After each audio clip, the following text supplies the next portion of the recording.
Hey everybody, welcome back to my channel. Today we'll be learning about Joseph. Before I start, don't forget to hit that like button, share this video, and why not, hit subscribe. Did you do that? I hope you did. Alright, let's get on with the lesson.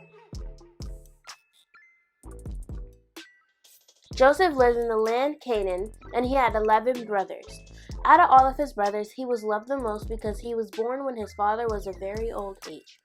His father made him a cloak of lots of colors. Joseph's brothers realized that he was loved out of all of them the most, so they hated him.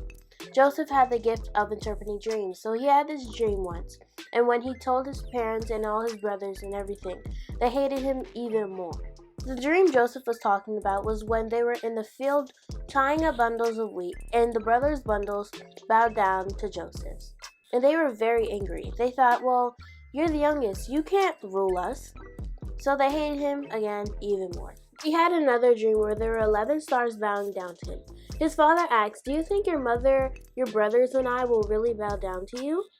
But Jacob found this important, but on the other hand, his brothers hated him even more. Jacob asked Joseph to go check on his brothers, and when they saw him far away, they planned to kill him. They were going to lie and say that he was eaten by a wild animal. Reuben, one of Joseph's brothers, didn't want him to die. So Reuben suggested that they just put him in the desert. So they said okay, because Reuben was going to save Joseph and then send him back home.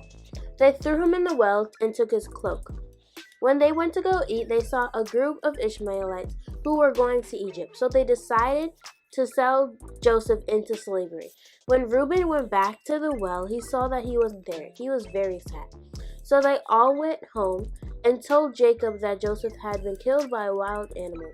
He was devastated. Joseph was sold to Potiphar. Potiphar was officer to the king of Egypt and captain of the palace guards. Joseph was very successful at what he did and lived in the house of Potiphar.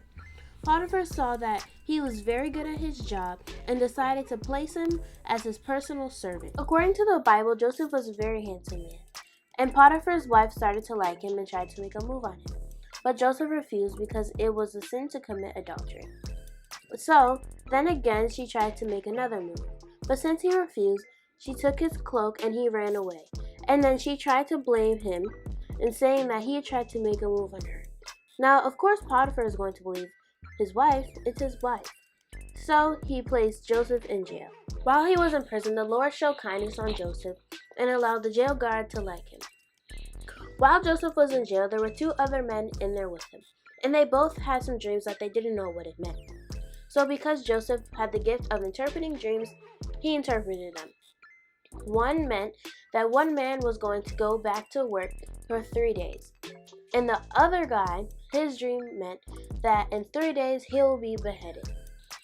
So because one guy was going back to work, Joseph asked him if he can tell Potiphar that he is in there and that he is innocent. And that's what he did. 2 years later, the king had a dream and didn't know what it meant. So then they remembered about Joseph.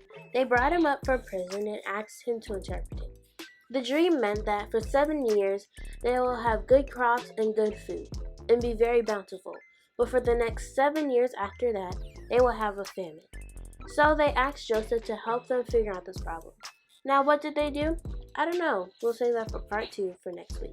I hope you guys enjoyed this video and learned a lot. Don't forget again to like, share, comment, subscribe. And you already know what I'm going to say. When you share, you are also spreading the gospel. I will put all my social medias in the description box below.